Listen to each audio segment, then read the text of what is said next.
ಮಾತರಂ ಗೀತೆಗೆ ಸೋನಿಯಾ ಅಪಮಾನ ಆರೋಪದ ಹಿನ್ನೆಲೆ ಬಿಜೆಪಿ ನಾಯಕರ ವಿರುದ್ಧ ಬಿಕೆ ಹರಿಪ್ರಸಾದ್ ಆಕ್ರೋಶವನ್ನು ವ್ಯಕ್ತಪಡಿಸಿದ್ದಾರೆ. ವಂದೇ ಮಾತರಂ ಗೀತೆಗೆ ಸೋನಿಯಾ ಅಪಮಾನ ಆರೋಪ.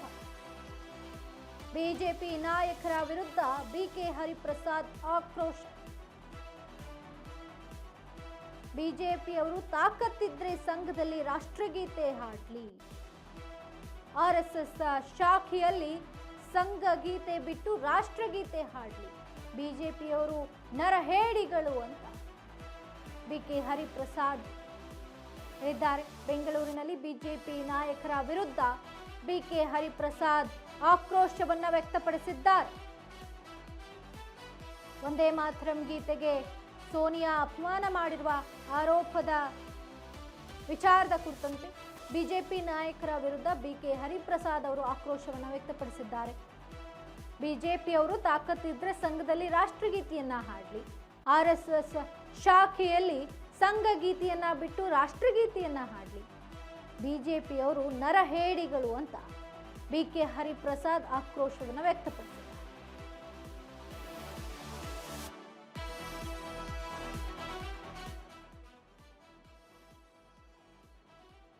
ವಂದೇ ಮಾತರಂ ಗೀತೆಗೆ ಸೋನಿಯಾ ಗಾಂಧಿ ಮಾತ್ರ ಅಲ್ಲ ಅಲ್ಲಿದ್ದು, ಮಲ್ಲಿಕಾರ್ಜುನ್ ಖರ್ಗೆ ಕೂಡ ಇದ್ರು, ರಾಹುಲ್ ಗಾಂಧಿ ಕೂಡ ಇದ್ರು. ಎಲ್ಲ ನಾಯಕರು ಕೂಡ ಅಪಮಾನ ಮಾಡಿರುವಂಥದ್ದೇ. ಈ ಆರೋಪದ ವಿಚಾರದ ಕುರಿತಂತೆ ಈಗ ಬಿಜೆಪಿ ನಾಯಕರ ವಿರುದ್ಧ ಬಿಕೆ ಹರಿಪ್ರಸಾದ್ ಅವರು ಆಕ್ರೋಶವನ್ನು ವ್ಯಕ್ತಪಡಿಸಿದ್ದಾರೆ. Congress party is working on this decision. Every congressman will adhere to that. Thousands, lakhs of people have struggled to bring in this national anthem and the national song.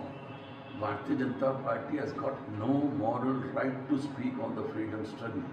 The people who are opposed to the freedom struggle, who are the agents of Britishers, have no moral right to speak about the Vande Mataram